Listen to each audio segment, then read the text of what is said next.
திருடி பாக்கெட்டில் வச்சுருப்பான். அதை ஒருத்தன் கண்டுபிடிச்சிருவான். இதோ திருடிட்டான் அப்படின்னு அவன் சொன்னான்னு வைங்க, உடனே இந்த திருடன் என்ன பண்ணுவான், இதோ அவன் தான் திருடிட்டான் அப்படின்னுக்கிட்டு திருப்பி சொல்லிடுவான்.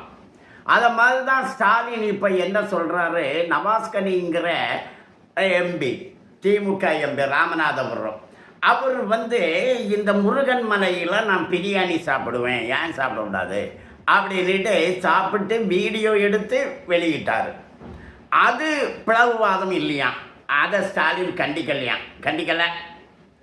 ஆனால் இந்த தீபத்தூணில் பல ஆண்டுகளாக நாங்கள் தீபம் ஏற்றலை, எங்கள் முன்னோர்கள் உருவாக்கி வச்ச தீபத்தூணில் இனி நாங்கள் தீபம் ஏற்றணும், அதனால் தீபத்தூணில் தீபம் ஏற்றுவதற்கான ஏற்பாடுகளை செய்யுங்கள் அப்படின்னு ஆலய நிர்வாகத்துக்கிட்ட ஒருத்தர் விண்ணப்பம் கொடுக்குறாரு. அப்படி விண்ணப்பம் கொடுத்ததே பிளவுவாதமா? அப்போ தீபம் ஏற்ற முற்பட்டது பிளவுவாதம், பிரியாணி சாப்பிட்டு படம் பிடிச்சி வெளியிட்டது பிளவுவாதம் இல்லை. செயினை அறுத்து பாக்கெட்டில் வச்சுக்கிட்டது திருட்டு இல்லை. அதை பார்த்து சொன்னான் பாருங்க, அவன் தான் திருடன்.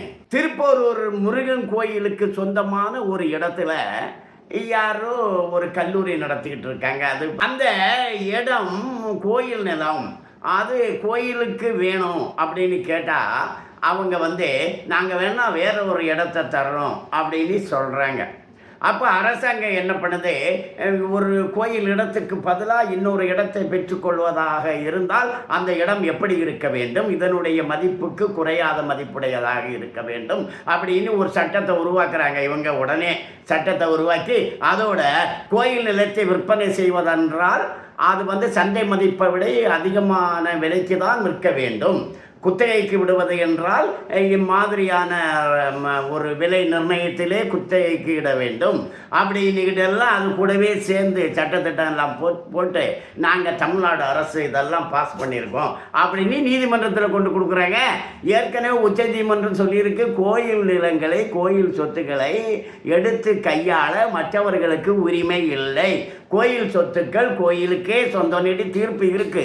இருந்தாலும் சந்தடி சாக்கில் இந்த ஒரு வழக்கு நடக்கிற இடத்துல இப்போது விலைக்கு விற்கிறது எப்படி, குத்தகைக்கு விடுறது எப்படி கோயில் நிலத்தை அப்படின்னு சொல்கிறாங்க.